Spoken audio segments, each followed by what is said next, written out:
All right. Well, thank you for tuning in tonight. Those of you that are online, those of you that are here, hopefully those of you that are here will tune in as well as those online. Um, as you can see, we're working with things. We're trying to find out what works best for this kind of thing. The most important thing for us is get the Word of God out, and that's what we want to do. And for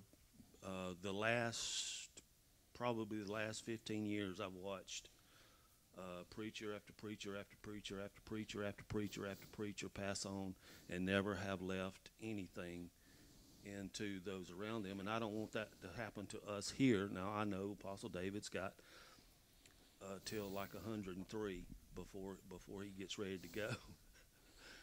But we want to make sure that we get everything that we possibly can out of him. We don't want him leaving anything in this earth. We want him to go and be completely released. And the things that I get may not be the things that you get, but still, we have the opportunity right now, just like, you can read through the Bible, and you can just read the book of 1 John and just as a book of the Bible. But if you read it as a older gentleman that has lived his life and did everything he could for the gospel, if you look at it from that standpoint, things are going to make more sense to you. So the whole purpose of this is to get what's in him out so that it's not left here. Because there are things that he says every day that still surprise me. I'm sorry, I don't mean to blow you up or anything like that. I would never do that. So that's why we're doing what we're doing. That's why we call these life lessons. They're not just life lessons. They're ministry lessons. I mean, if you're a young minister and, you've had to go through things and a lot of times you run up on these things and you have no idea what's happening to you. Mm-hmm. But thank God we've got people that have already gone through it and can help us get through the things, the tests, the temptations, the trials, through ourselves, through our own flesh, all that stuff. Mm-hmm. So thank God we've got people like that in the body. And so I don't want to, not take advantage of that. So having said that, all right, Dad, this pertains to the ashes of the red heifer. Yeah. No. I'm sure there's been times in your life where it came time to seek God, and you had some kind of hesitation about doing that.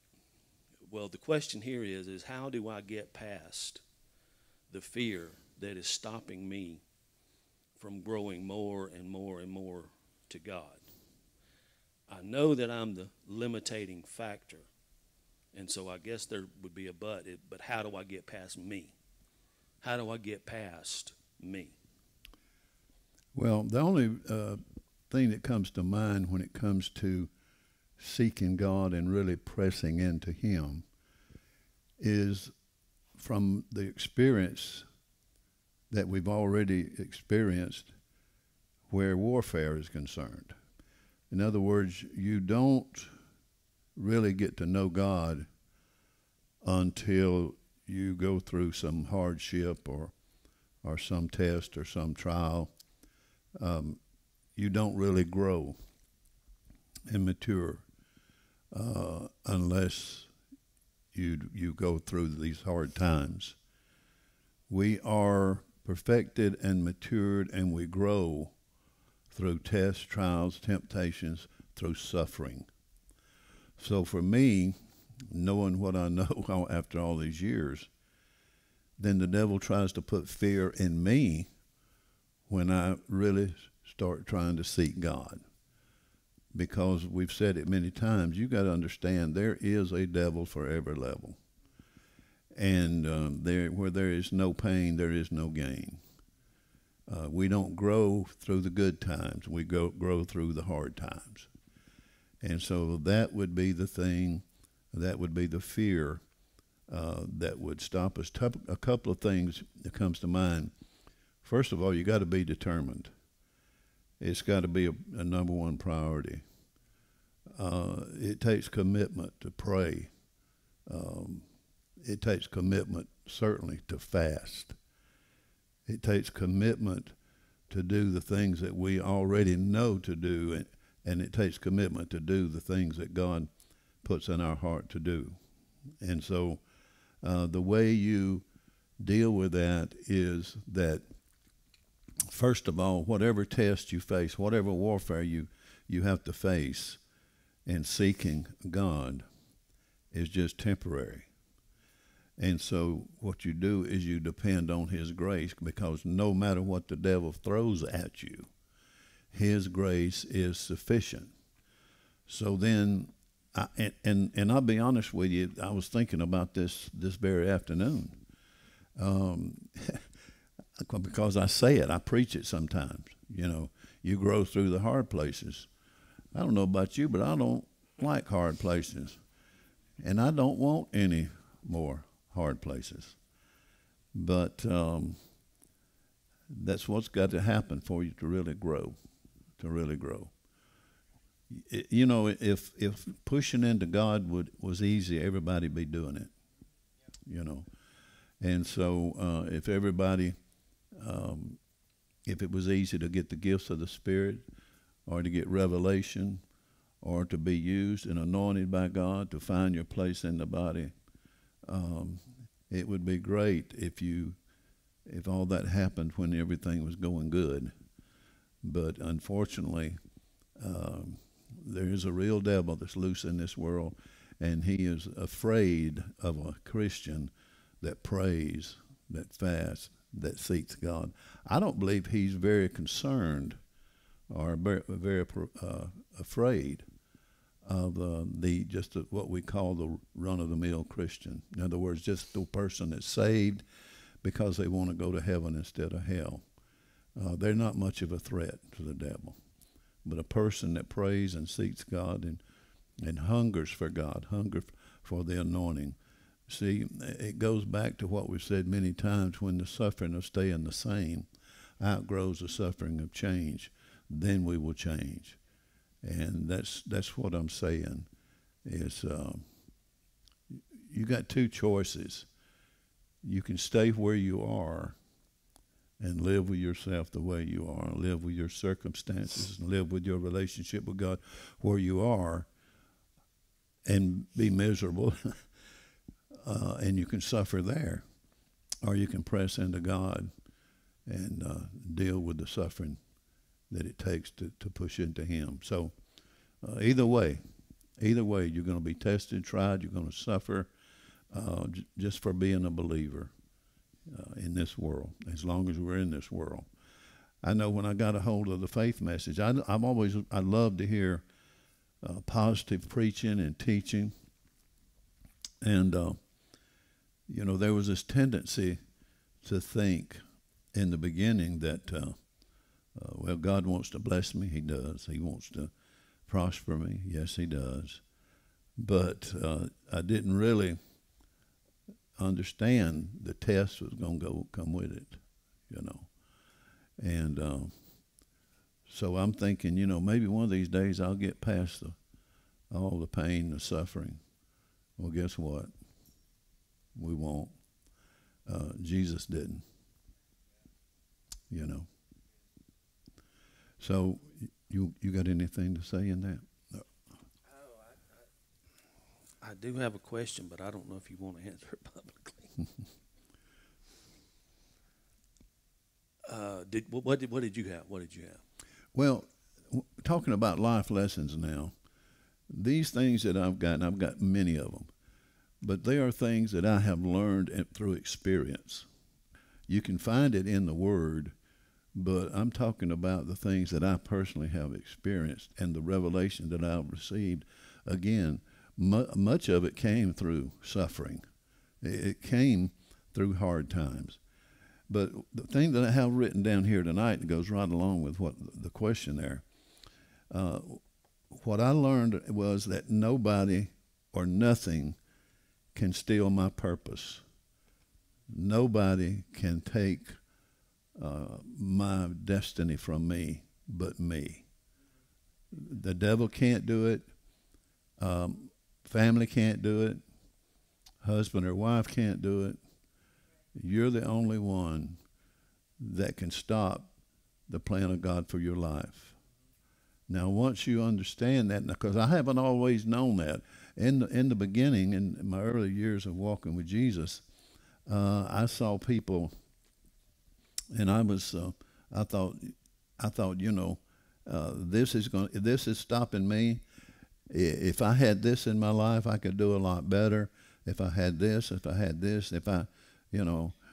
I would like Brother Swaggart and I had Jerry Lee Lewis as my cousin, and if I could sing and play like he could, man, I would be a success, So, but that's I know it sounds silly, but you can look at yourself and say, well, I didn't have the proper education, I didn't have the proper upbringing, I didn't have the right environment. It's just the genetics. And just go on and on, but making excuses, because that's all they are. No matter what hellacious situation you came out of, okay, nobody can stop. Now, they might hinder you. They can hinder you for a season. They might be able to hold you back, but they cannot stop you. And, I've thought about, I think it's awesome that I know ministers that their daddy was a minister. I remember when I was a young boy, I went to school with this guy whose daddy was a minister, and he was a Christian, and so I went home with him one day. And when I went to his house, it was a whole new atmosphere for me. Everything was so neat and clean and organized. I mean, everything just looked perfect because of the quality of his parents, okay? So guess what? He had an advantage over me. Let's just get real. That's why, because I came from a broken family. Daddy died early in my life.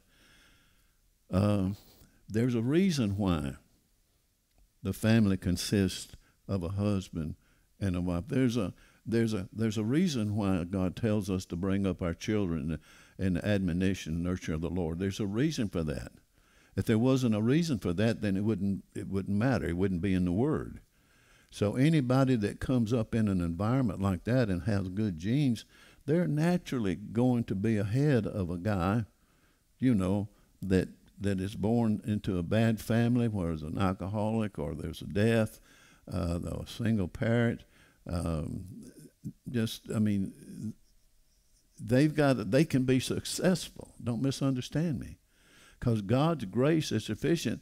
Now, God may have another purpose for that individual because of how the family he came out of. But that doesn't mean that the guy who grew up in a home where, there was drinking, and there were drugs, and there was molestation, and there was abuse. God still has a plan for that person as well.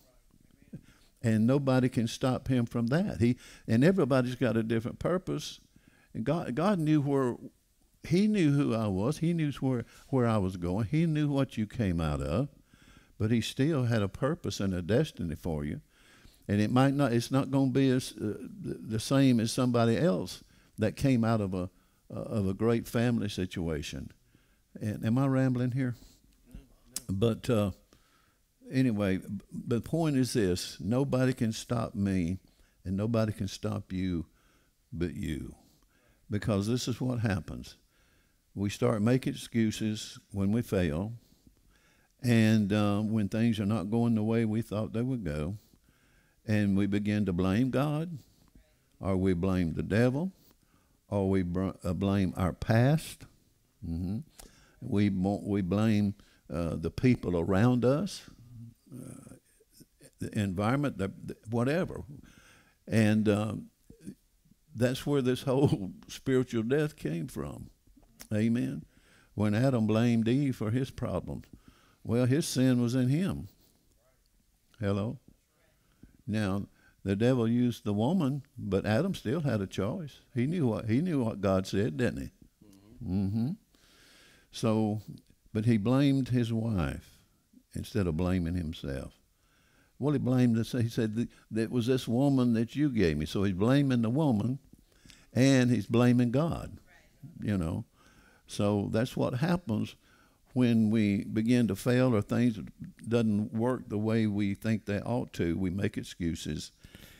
And one of the signs of maturity is when a person takes responsibility for their failures, their sins. And that's the difference between a mature Christian and a baby, you know. Always looking for somebody to blame, and it's always somebody else's fault. Okay. Did you get something there? Well, you're not going to like it. I don't. Yoda. Do or do not.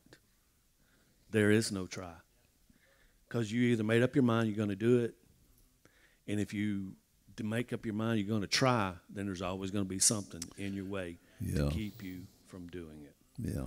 There's always going to be something. But, you know, as you were just talking about right there, I think this is one of the things that people don't like to do. And it's difficult. It's really difficult to look at oneself and say, you know, that happened because I did this. That happened because I did this.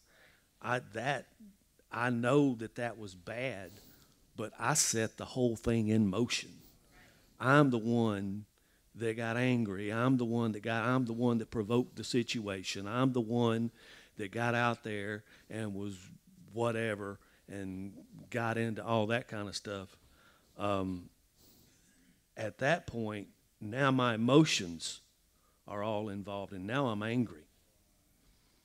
But I don't want to take the anger out on myself. So guess who I'm going to take it out on? Hi, Dad. How you doing? Hey. You ever had anybody take anything out on you that wasn't your fault? Listen. That had nothing to do with you. Listen, when you're a leader, everything's your fault. I mean, just like the President of the United States right now. I mean, isn't it making somebody sneezes? It's his fault. You know? Yeah. So people are not going to look at themselves. I mean, I've had hundreds of people to leave the church. None of them are leaving because none of them ever said there's something in me. You know? I'm leaving because I'm just not committed, or I'm you know. And so they just walk away. But it's always because something I did, something that leadership did or didn't do, okay? And so that's just a fact. So. Yeah, well, you know, that was the whole thing with Jesus and on the night of the Last Supper, on the Bible says the same night he that was betrayed, he broke bread with the same person that was going to betray him, knowing that he was going to betray him, and still he forgave him and loved him anyway. Have you ever had the opportunity to do something like that in your? Oh, absolutely. I've known. I could probably tell you call you some names right now. Of people that they have ulterior motives. They're going to leave you at some point. But here's the thing: you have to understand that a lot of relationships are just temporary to start with. A lot of them, God will put people in your life. I'm going to say it. It just came. God will put people in your life to hurt you. And the reason is because you're hurtable. There's something in you, that can't deal with the rejection, okay, or the pain that somebody causes you. But that's back, we all got pain. We all suffer. We all have been lied to, lied about, abandoned, deserted. I mean, and so, and a lot of times it's coming. You can tell. I used to talk about this, as an overseer of a church. You watch people, they start out on the first, second, or third row. Next thing you know, they're a row back, and then a row back, and then they're in the back of the church. That's the next step is out the door. I've seen it hundreds of times. I know what I'm talking about, hundreds of times. So all the time that you learn who's really with you and who is just there for advantage sake, because if they're just here for advantage sake, then they're going to go. They won't last. They won't last long. We had a couple a few months ago, a family, and I knew I was as nice to them as I was anybody else. I treated them as just like I did anybody else, but I knew all the time. They're going to leave me, and they're going to leave saying ugly things. So but you just like Jesus, he knew who was going to betray him. Yeah. But he made him one of the 12 anyway.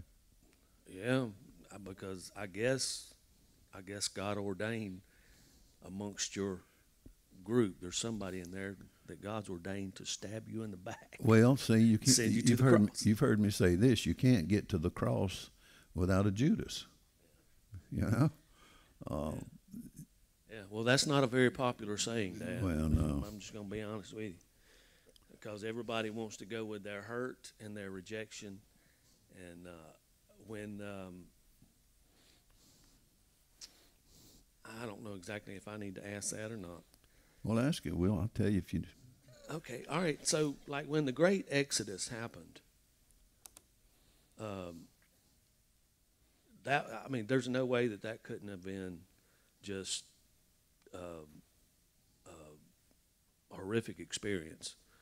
I'm sure you felt rejected. I'm sure you felt hurt. I'm sure you felt betrayed. How did you deal with it? I went up in the woods and took a baseball bat and I beat the trees. Listen. Well, the answer I was expecting. That was probably the worst, one of the worst things in my. I don't know, at least in the top 10 of things that I've ever faced, and I actually saw no way out, and I didn't. I was already making plans of what I was going to do next in life. And it was a very, very painful time. And see, some people deal with pain different ways. Okay, some people will just sit and cry. Okay, when I hurt, I get mad, I get angry, and but it was one of the best things that ever happened to me. You're talking about growing through your pain. Okay, it's one of the best things that ever happened to me. Number one, those people that we were just talking about, or that were just there, they weren't committed to me, the vision, or anything else. If they had, they'd still be here. Okay. So anytime that you have a group of people, especially some that are in leadership and some that have been with you for many, many years, and they just go. And so you got to understand, when they go, they don't think about me. They don't think about how it's going to affect leaders. They don't think about how it's going to affect the rest of the church, because it's all about me and the way I see things and the way I feel. Okay? So it lifted up, because now the fight is not there every service. You know, I got freedom, I got liberty. You always got a little something going on, but nothing that's going to really drag you down. But you can have the wrong people. You know what Smith Wigglesworth said? He said something to the effect, if you're going to have a strong church, you got to know who to run off. I've never heard that. Yeah, well, he said that. And not only that, but some churches are just one funeral away from revival, you know. And so it cleansed the church. It cleansed the atmosphere, the spiritual climate, okay, because rebellion is bad. It is a sin of witchcraft. And spiritually speaking, it will cause an atmosphere to where you feel like you're choking and you got to fight all the time. Okay. Plus, it dries everything up and it hinders the anointing. But so that was one thing that was a blessing, the good thing that came out of that. But I think the best thing that came out of that was it taught me how to love, and it taught me how to forgive. Not immediately, because I was so hurt and I was angry. And so there for weeks after it happened, I was in unforgiveness, but then you can't stay in unforgiveness; it'll destroy you, you know. But it taught me how to forgive, and once you forgive, there is such a peace. There's such a peace that comes with that. Now you don't have to worry about going to the grocery store and running into them, you know, because you can just run up to them and shake their hand and hug them, and you know, because you're free. And I've said this before, and now the reason I'm saying this because that's something I really struggled with all my life. You know, if you give me a smack and I'll smack you back. You know, that was just my nature. And so walking in forgiveness was a real challenge for me. But through that suffering, I learned how to forgive. And the way that I found out, and I heard this later, but I experienced it, that once I forgave, not only did I get that peace, but it stopped the hand of the enemy. Right. The devil will use unforgiveness, and it will torment your mind. But the way I knew that when I had forgiven, because you can confess the word every day, every day, every day. And I've been through things where I would get up in the morning and I would confess the word about so-and-so, and I loved them, and I would pray for them, and I would do everything. But then when I ran up on them or something triggered that unforgiveness and that feeling, then that's torment. Unforgiveness is torment. Oh, yeah. Okay? Yeah. But the way I learned and I found out that I had forgiven, that it was done, was from one of the Gospels, and Jesus was talking about the servant who forgave a debt, Yeah. who was forgiven a debt. He was Yeah. forgiven a debt. Then he Mhm. went out, and somebody that owed him just a penance Yeah. of that, Mm-hmm. and he wouldn't forgive the debt, and yet he had been forgiven that whole debt. And when he came before his Lord delivered him to the tormentors. Yeah. When you don't forgive, it doesn't matter if they did you wrong. I mean, why did it hurt you? Yeah. Yeah. Jesus.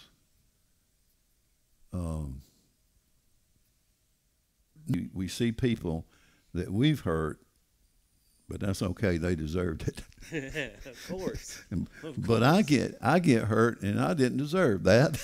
Well, yeah. You know, so what you actually deserve, that's right. You didn't deserve that. You deserve to be in hell, where you know. Yeah. But are we in this relationship?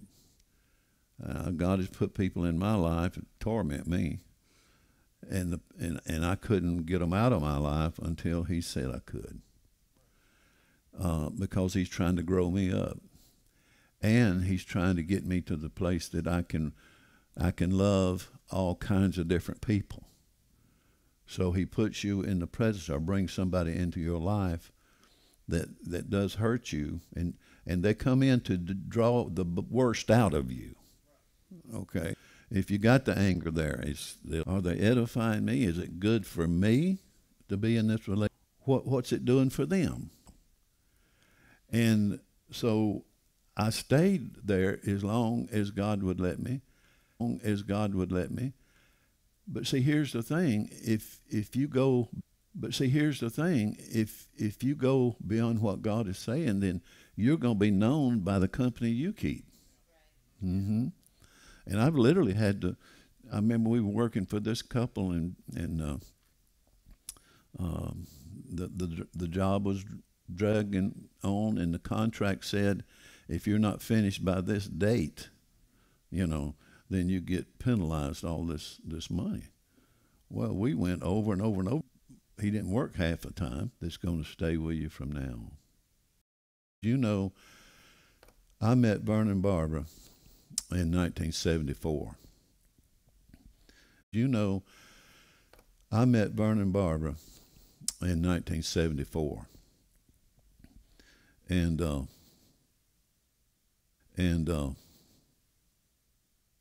they're the only ones, well, his daddy, Vernon's daddy, only ones that's been with me the whole time. I can't think of anybody else. Can y'all? I can't think of anybody. And they had just as much right, to leave as anybody else, It's like I was saying the other day when I saw Logan back there. I've never seen him raise his hands before. He was raising his hand. He was taking notes. And I'm thinking, I remember when he was in this church. He came up in this church. He went to Chosen. He was just one of the young people. And so where are they? They had the same opportunity that he did, So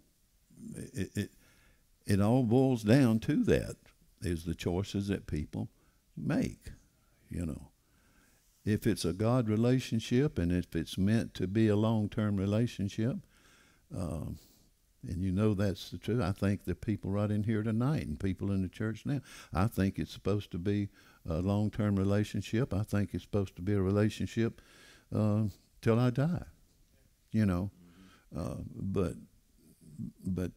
there's been so many, I'd say hundreds in the last 50 years of ministry that were just temporary. I either ministered something to them, I had something in, there's a treasure in everybody, okay? And so either I had to I got something from their treasure, or they got something from mine, okay, and told me, well, we're leaving the church. Well, nobody will ever tell you the truth about why. Maybe one time or two, but anyway, And I keep losing my thought tonight for some reason. But every time I tried to talk to them and talk them out of it, it's never worked. Because time it got to me, then they'd already made up their mind, and I've tried and tried and tried, and I don't try anymore. If they walk away, listen, if they walk away, you let them walk. You don't try to hold on to people that's already made up their mind they're going. Now, when I first started in pastoring here in the county, I had off and tried to get them back. Well, I did what I thought I was supposed to do. And boy, I got treated, because when you step into somebody's house, you're on their territory. And they're going to tell you everything they can about how much they don't like you, you know. So I had this great revelation. I'm not going back. I'm not doing this. I mean, I used to, pastors stand at the door and shake all the people's hands. Not me. Not anymore. Because when I stood there, they come by and say ugly things to me. And I'm thinking, why do I have to stand here and put up with this? Just to shake their hand I even had some, when they come out like this, they wouldn't get close to me. Is this making any sense? Yeah. See, you can't waste time. Relationships that's not of God is going to drain you, and if you try to fight to keep a relationship that's done, then you're going to spend so much time and so much energy and so much frustration, and it's just a waste of you. If they want to walk, let them walk. That's all you can do, because if they've come to the place that they're going to walk, they're going to walk, and that's it. And we're out of time. Yeah, I think that was good. There's no way I'm getting into these other questions. Maybe next week. Well, throw one at me. Oh, this is a whole thing. Okay. Man, there's no way you're going to be able to do this. Oh, okay. All right. So the first part is you transitioned. I remember when that happened, transitioning from Word of Faith to Apostolic. All right. Yeah. How many times did you have to transition to come to the place that you are now? And how difficult was it to leave that past relationship? Like for instance, Word of Faith,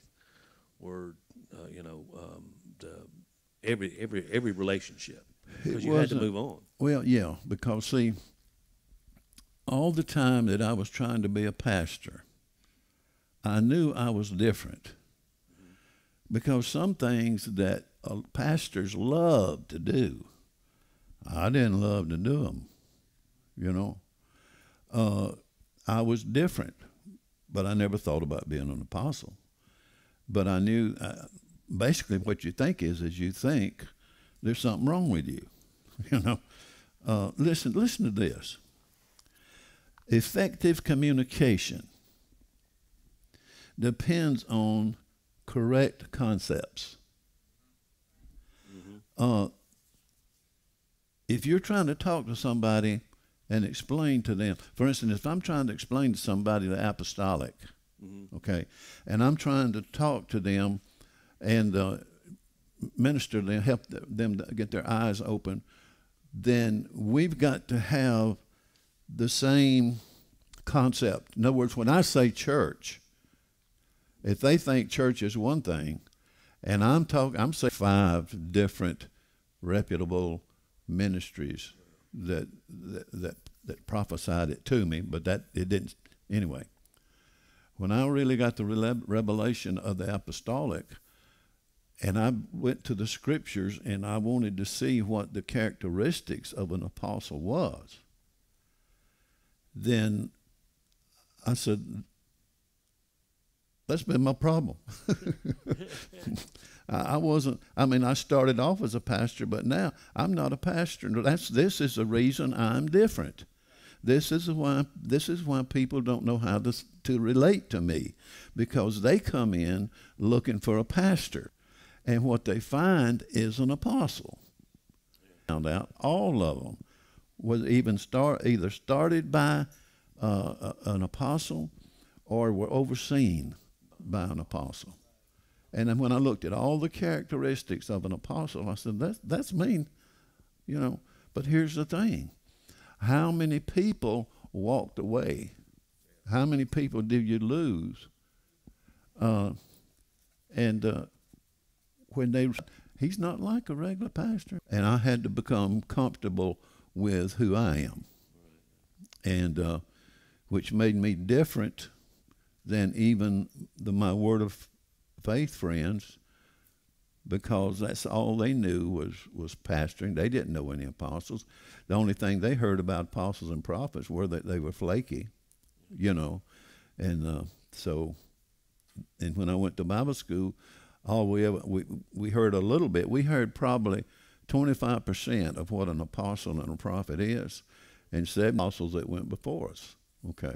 So I don't know if I'm answering your question. Yeah, well, I was just thinking. So when you left, but see, every time you go to another level, every revelation you get, you're gonna have people leave, and hopefully you're gonna have other people come. You know, I'm sorry, I didn't mean to cut you off, but no, you're fine. I was just that's the thing. I mean, there were. It's so scary. Because the body of the Christ today, and especially in this part of the world, I mean, I've had people that didn't know me make fun of me. I mean, that church over yonder's got that apostle in it, you know, that kind of thing.